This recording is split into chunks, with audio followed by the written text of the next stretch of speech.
All right, guys. Well, new section. We're getting started tonight. As you can see, we're going to go ahead and start talking about SSL VPN. All right, critical piece. Right. We're going to take it slow, and of course, once we finish this, right, we're going to be complete with the security section. SSL VPN, even though it will be hard to replicate it in a lab, we still can talk about it because I know you guys use it each and every day. I do want to go over the theory, right? And so once we get through the theory, we can move on to the infrastructure section of the study guide. Okay. All right. Let's go ahead and move forward, right? So this first section, right, describing SSL VPN, right, just going over from a foundational standpoint what it is, okay? And so, after we go ahead and get to this section, you guys should understand some of the foundational concepts, right? And understand, IPsec VPNs, right, at a high level, and SSL VPN, and of course, what is a VPN in general. Okay. All right. So, what are VPNs, right?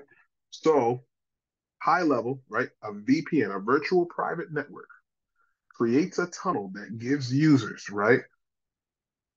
Uses a remote local area networks, secure access over a wide area network, which of course can be unsecure, to another private network, right? As if you were plugged right into their local area network. Okay. So private network, public network, private network. You establish that VPN tunnel. It's as if you guys are living on the same network and there's no wide area network. Okay. And so exactly what I just said, right? VPN it's mostly used, right, whenever there are local area networks that are separated by an untrusted public network, which of course is the World Wide Web, right? That should tell my age, me saying World Wide Web, right? But the internet, okay? Untrusted public network, okay? And so us using things like SSL VPN or IPsec VPN, right?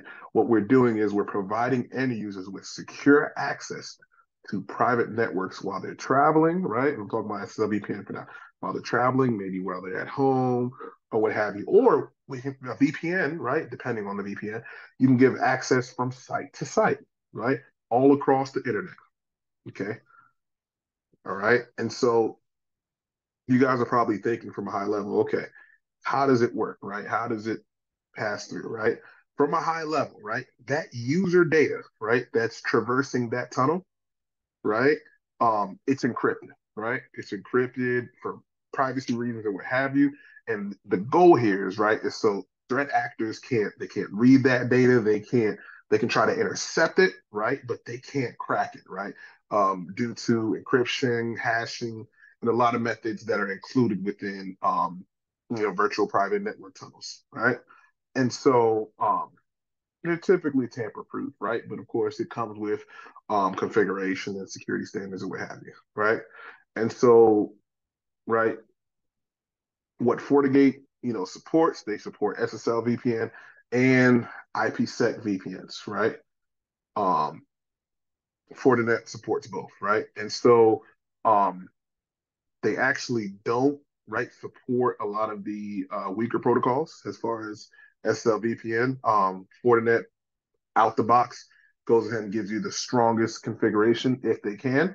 But of course, I implore you guys read, look at some IEEE standards so you can learn more about what and what not to configure.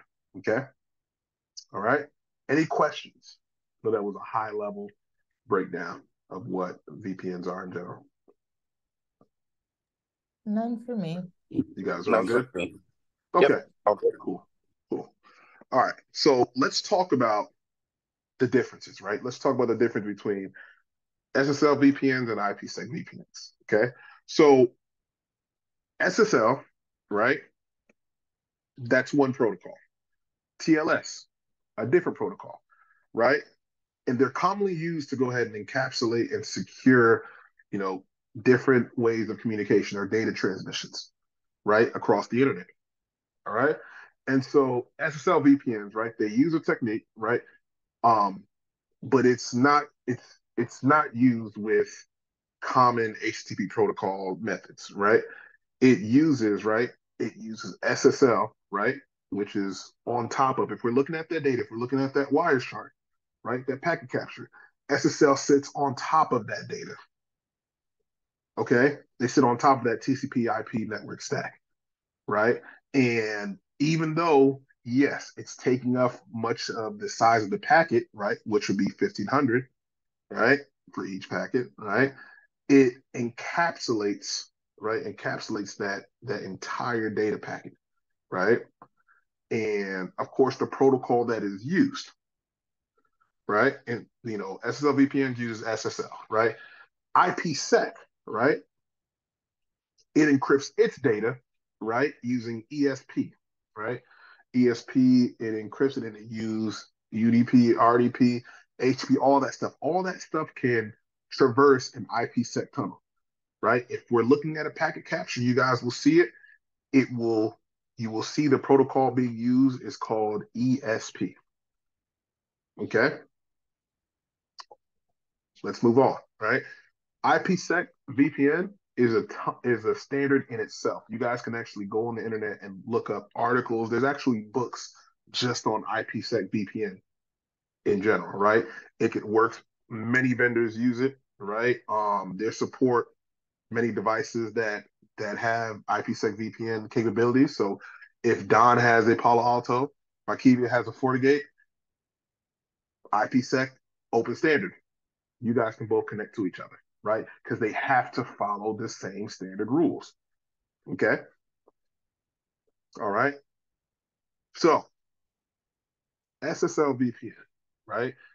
How can we use it? How do we operate with it? How do we make it possible to connect those, connect to another private network, right? So SSL VPN, we can do the following. We can use either a web page to connect to a private network, right? Or we can go ahead and use FortiClient, right?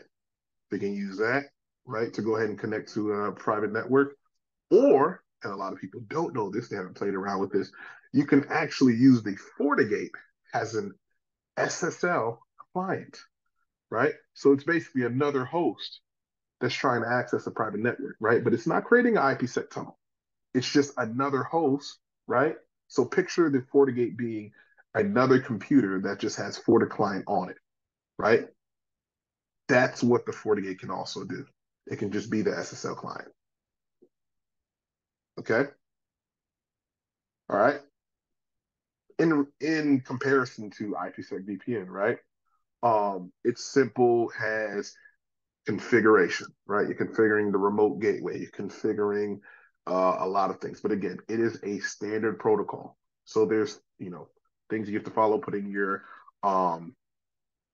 Diffie-Hellman hash, right? You're choosing what that is. You're choosing the timeline. You're configuring a lot of parameters, right? It doesn't require, whenever you set up IPsec VPN, it doesn't require like a client, like for the client, like an application. It doesn't require a web page. It doesn't require any of that. You just configure parameters, right? And from a layer 3 standpoint, if they can communicate, right? If one host can connect to one host, they can go ahead and create a tunnel. Okay. It's like a bridge connecting two cities, right? Or two parts of the city. Okay. Does that make sense?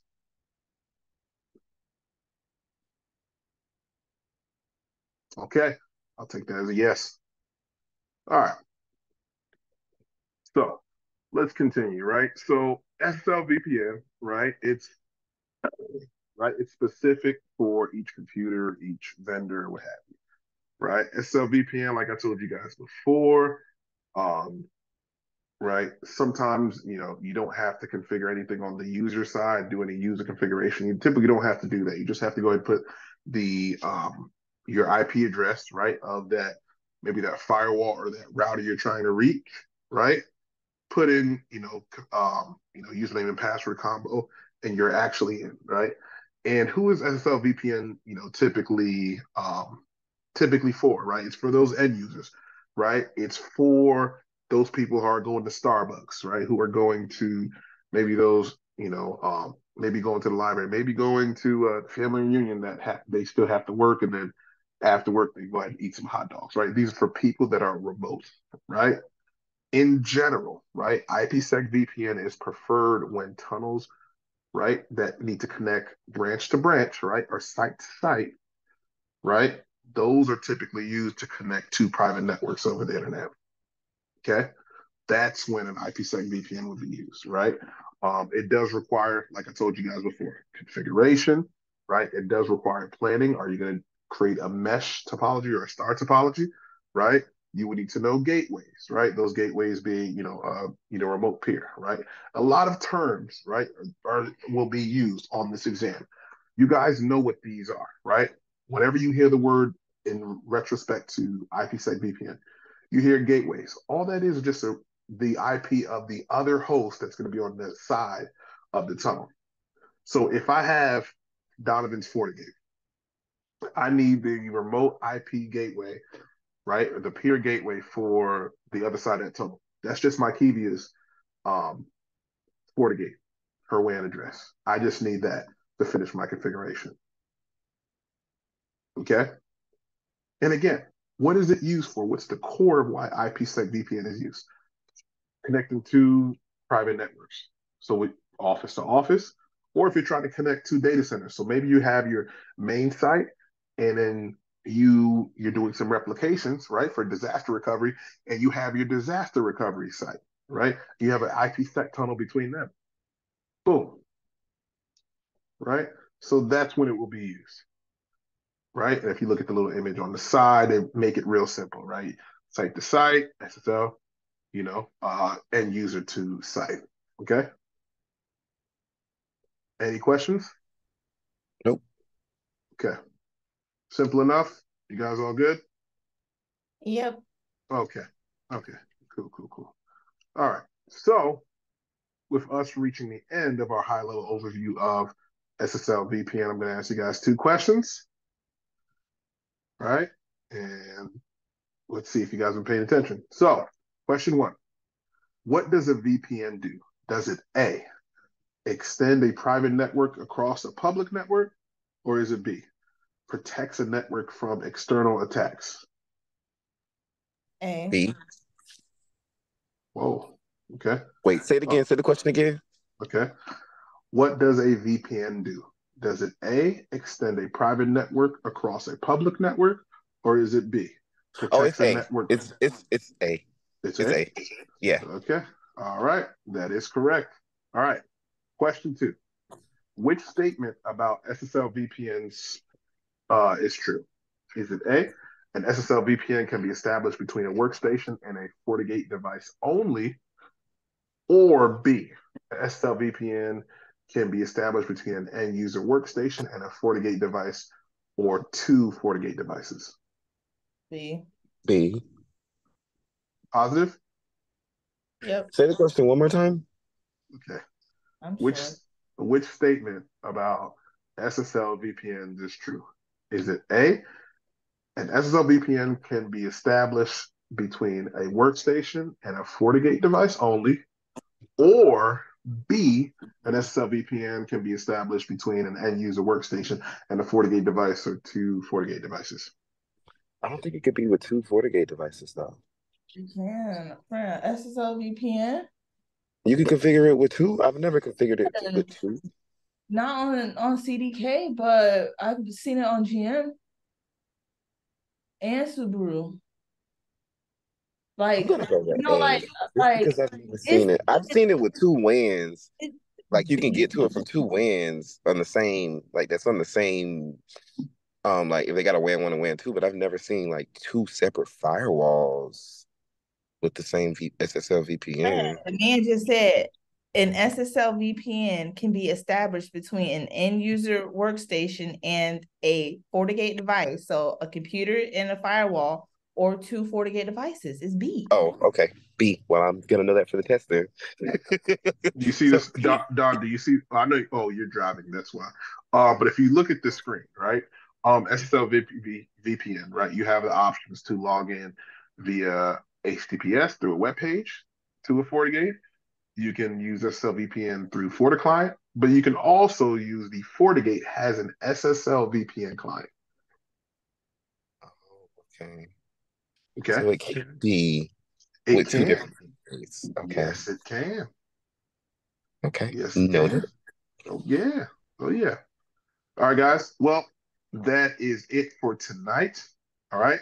I will upload this shortly. Do you guys have any questions? No. I did have, I'm not sure if we're gonna do I guess when we get to the troubleshooting part, because I have a question about troubleshooting in SSL VPN. Okay. Hmm, let me stop recording. Hold on.